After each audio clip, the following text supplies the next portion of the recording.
ದಿನ ಬೆಳಗಾದ್ರೆ ದಲಿತ ಶಾಸಕರ ಟಾರ್ಗೆಟ್ ಮಾಡ್ಕೊಂಡು ಮಾತಾಡ್ತಕ್ಕಂಥ ಶಾಸಕರ ಬಗ್ಗೆ ಪ್ರಶ್ನೆ ಮಾಡ್ತಕ್ಕಂಥ ಹಕ್ಕು ನಿಮ್ಗಿಲ್ಲ. ಏನಾದ್ರೂ ಜೆಡಿಎಸ್ ಒಂದು ಸಿಕ್ಕಾಕೊಂಡ್ಬಿಟ್ರೆ ಗುಂಪುಗಾರಿಕೆ ಜೆಡಿಎಸ್ ಎಲ್ಲಿಲ್ಲ ಸ್ವಾಮಿ, ಗುಂಪುಗಾರಿಕೆ ಎಲ್ಲಿಲ್ಲಪ್ಪ. ಏನೋ ನಮ್ಮ ಹೆಣ್ಸಿವರೆಡು ವಯಸ್ಸಾಗಿದೆ ಒಪ್ಕೊಂತೀವಿ.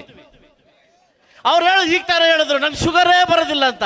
ಅವು ತಾನೆ ನೀ ಟೆನ್ಷನ್ ತಗೊಂಡ್ರೆ ಶುಗರ್ ಬರೋದು, ನಿನ್ ಟೆನ್ಷನ್ ತಗೊಳ್ಳಲ್ಲ ಶುಗರ್ ಬರ್ತದೆ. ನನ್ನ ಮಗಂದದು ಯಾವ ಎಲೆಕ್ಷನ್ ಹೋದ್ರೆ ಏನೋ ಇದ್ರೆ ನಿನಗೆ ನಿನ್ ಟೆನ್ಷನ್ ತಗೊಂಡ್ರೆ ನಿಂಗೆ ಶುಗರ್ ಬರಲ್ಲ, ನನ್ನ ಟೆನ್ಷನ್ ತಗೊಂಡ್ರೆ ಶುಗರ್ ಬಂದಿದೆ ಅಷ್ಟೇ. ಇವ್ರ పోతే నీకేమి, ಇವ್ರ పోతే మనకేమి, రావయ్య వస్తారకేನೆ.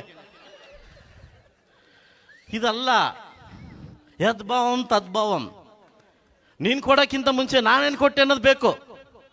ಕಾರ್ಯಕರ್ತರು ನಮ್ಗೆ ಗೆಲ್ಸವ್ರೆ. ಇವತ್ತು RCB ಫ್ಯಾನ್ಸ್ ಅಲ್ಲಿ ಇವತ್ತು ನಂಬರ್ 1. ಅದೇ ತರ JDS ಸೋತ್ರು ಕೂಡ ನಂಬರ್ 1 ಫ್ಯಾನ್ಸ್ ಕರ್ನಾಟಕ ರಾಜ್ಯದಲ್ಲಿ ಇದ್ದಾರೆ.